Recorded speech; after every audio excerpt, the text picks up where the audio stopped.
Oggi si terrà Mitsas, Sorgenti di Cambiamento, un evento che intende indagare una Sardegna che cambia in un mondo in trasformazione.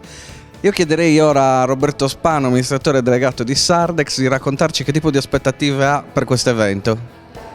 Oggi è sicuramente una giornata particolare per Sardex e per tutti gli amici che stanno arrivando dal resto d'Italia e tutti gli studiosi che oggi convergeranno su Cagliari per discutere cosa un sistema di compensazione multilaterale può fare e che ruolo può avere la pubblica amministrazione quando è presente un circuito.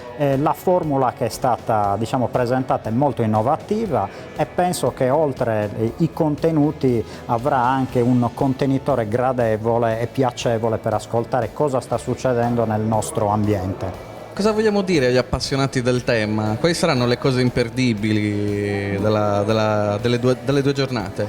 Sicuramente l'inizio sarà particolarmente interessante, il recuperare un format come uno contro tutti preparerà il terreno e anche la tensione, il clima per l'evento clou che sarà la terza via alla seconda edizione e che si preannuncia molto interessante per i contenuti scientifici.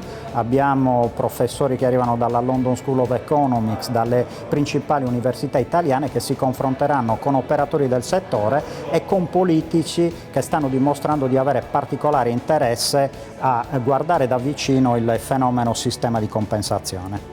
Domani si parlerà anche di reti e della generatività delle reti. Questo è un argomento che ci è particolarmente caro. Cosa ci vuoi dire a questo proposito? Che dire, intanto l'avere la conferma che molti studiosi di livello si stanno interessando alla generatività e alla creazione di valori all'interno delle reti non può che far piacere a chi si occupa quotidianamente di mettere in relazione operatori economici.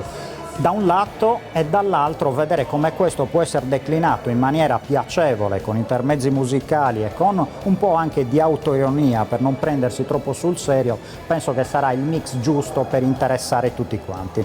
Fantastico, allora noi diamo l'appuntamento a partire dalle ore 18 al Teatro Massimo di Cagliari, ma poi in streaming sull'etere per qualsiasi persona sia interessata a seguire questi dibattiti già stasera. Vi salutiamo. Arrivederci a tutti e vi aspettiamo al Teatro Massimo.